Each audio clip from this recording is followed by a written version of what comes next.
How's everyone doing? Welcome back to San Bernardino, huh? Start of another season. I apologize for the cold snap. I know we have a little cold spell here. A couple of personnel things to review with you first that I'm sure you noticed and you have questions about. Kylie Fitz has decided to leave the program. It's his decision. We wish him the best in whatever he goes and does after this, and we're just going to march on. So. That's the defensive line. I know you have questions about the 3 scholarship freshmen that are not part of the 105. Jordan Lasley, Dwight Williams, and Aaron Sharp. Those 3 guys did not live up to the standards that we're looking for through the summer months, and so we left them off the 105. They are not suspended from the football team. They will be rejoining us on August 31st after our first game. I expect them to come back more mature and more focused. But other than that, I really can't comment on it. We made some position switches, okay? Jalen Ortiz is now playing corner, and he's wearing 18, okay? And Charles Dawson, the club, moved to slot, and he's wearing 8. So they switched positions and jersey numbers, okay? Taylor Lagasse has been moved to fullback, and I thought he looked really good there.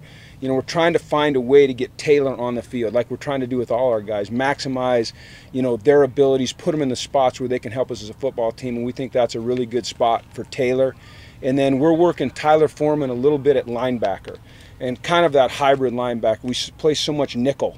We used to call it Okie Light or something. We use Dalton Hilliard. I guess it would be similar to that, but we don't use that term anymore.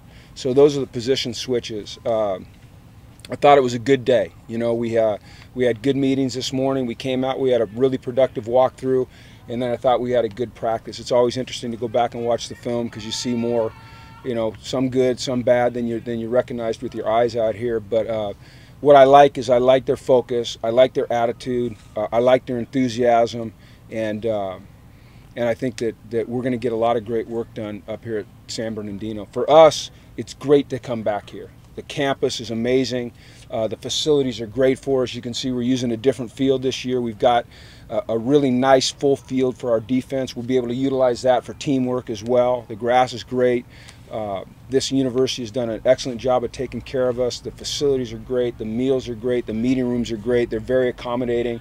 I think the weather is perfect. Hopefully, you know, it gets a little bit warmer for us so that we can be a little bit more uncomfortable. Having a little humidity this morning, I think, is a plus. Going to Virginia, where it's going to be humid, we need to try to find ways to get it acclimated to that as much as we can.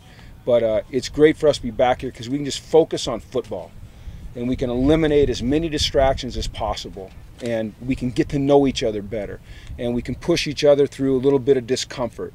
And so it's not necessarily just about the weather, but it's about eliminate distractions, coming together for a couple of weeks and really getting to know each other. And I think that as you go through the season, those are the things that help you overcome some tough times, help you handle the good times, and really make it fun. So it's great to be back up here. How much of that getting to know each other is not on this field? Probably most of it. You know, probably most of it. It's in the meeting rooms. It's walking from practice to the locker room, back to the dorms or to the meals. You know, it's at night when they have some time off, congregating together in the dorms. And what I've asked them to do is, you know, we see our young people so often, heck, all of us now, the minute we have a free moment, what do? We freaking go right to our, you know, we isolate ourselves in our own little world. And so we don't take their phones away, we don't take their computers away, but we ask them to put them away and spend time, like, actually, like, talking. Yeah, it's this really cool concept that a lot of kids don't understand, talking. So hopefully they'll do that, and they'll just get to know each other a little better. With Kylie gone, is there any concern about, you know, D-line depth? Is that something maybe some freshmen will play? You know, it does affect our depth, but you know me, I don't look back very often. I think that Matt Dickerson is going to do a heck of a job for us. I'm excited about Eli Anku. You know, I think that Jacob is a guy, and this is based off of one day, but he can bend, you know, he's explosive. We'll see where they go. Sure, it's always going to be a depth, you know, but I think that we'll be okay there. You know, I think it's unfortunate, but these are the kind of things you deal with sometimes in college football. You know, you're dealing with kids that are still maturing, still developing. They have changes in the way they feel about things, and their goals change, and you just have to plug on. So, are you a little disappointed he didn't try and stick it out? I would not say I'm disappointed in Kylie. I'm disappointed because I like Kylie an awful lot. But, you know, I'm not disappointed in Kylie. You know, he has different goals right now. And so, like I said, I just wish the best for him. You know, that's what you got to do. You got to move on. What's the status of Darren Andrews?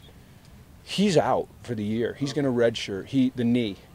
Yeah. Remember he missed all spring, and he had the surgery. They did it's a microfracture surgery, and so he's going to be out for the whole year. So as well as Johnny Johnson. I think, you know, the guys that I think we talked about in the spring. So is there anyone else that? Simon Goins. Simon's, he's cleared. He's just we're gonna work him in slow. He'll work through into some individuals, and then we'll get him into some teamwork. But he's actually doing pretty well. We don't want to just overdo it right out the gate, though. You got an idea what happened with Mossy? He came down on his left shoulder. They're taking him to get an X-ray. Hopefully, it's just a minor AC sprain. You know, that guy's a good football player, and I think that he's a guy that could have a real impact this year. If there's any positive, it's that it happens early so you have time to recover if it is something that, you know, is more than just a week or two. But I'll know more tomorrow once they get the X-rays. They're taking him to get the X-rays right now. It seemed like Miles was in the backfield quite a bit today. Do you foresee him playing a lot bigger role in terms of getting to the quarterback, maybe? I hope. Yeah. You know, I think sometimes it's unfair to judge pass rush based on non-padded days. Sure. You know, the offense is really at a disadvantage. But we would love to see Miles disrupting the quarterback. You know, we have to find a way to replace Anthony Barr's sack totals and Cassius Marsh's sack totals and Keenan Graham's sack totals. And, you know, if Miles can be a guy that steps up and produces more in that type of area, then that'd be good for us. Do you foresee kind of moving him around more? I know you moved AB around a lot last year. Is that something maybe with his versatility he could do that? Yes, he can move around. You know, when we're in our base defense, he's an outside linebacker. When we go to our nickel stuff, we become a little bit more flexible with what we can do with him. But once again, it's kind of like using him on offense. It's so intriguing, you know, and you go, God, there's so many things this guy can do. But at some point, you have to put the brakes on because you have to think of, you know, his productivity and are you going to overwhelm him? Are you going to limit his ability to be effective doing what he does best, which is playing linebacker? If you start asking him to do a million things, so I think we just have to be guarded against that, but at the same time find that sweet spot because he is an impact player, and we do want to create mismatches with him. Connor started out with the first string at right tackle. Does he have a leg up at that position, or is it going to be still rotation? I think it's going to be very competitive there. I really do. I think, you know, hopefully Connor can stay healthy. I mean, the transformation of Connor through, you guys know him better than I do, but it's really been something else. I mean, he looks fantastic. I think there's going to be a few days here where he has to kind of feel his way through practice because of the shoulder and just see where he is. At times today he looked a little hesitant, but I think every day he'll become a little more comfortable. But I hope that there's really good competition there. You know, I hope that Simon's in the mix and Powasi's in the mix and, you know, Connor's in the mix and then the best guy starts, but we develop depth along the way. I think that when you look at our offensive line now, it looks a little bit better than it has in the past from a depth perspective. Even is Priest making, you know, any improvements since Oh, spring? yeah. I think he does. You know, I know there's a lot of question as to whether or not he can really play corner. And I understand that, you know, because he hasn't proven that he can.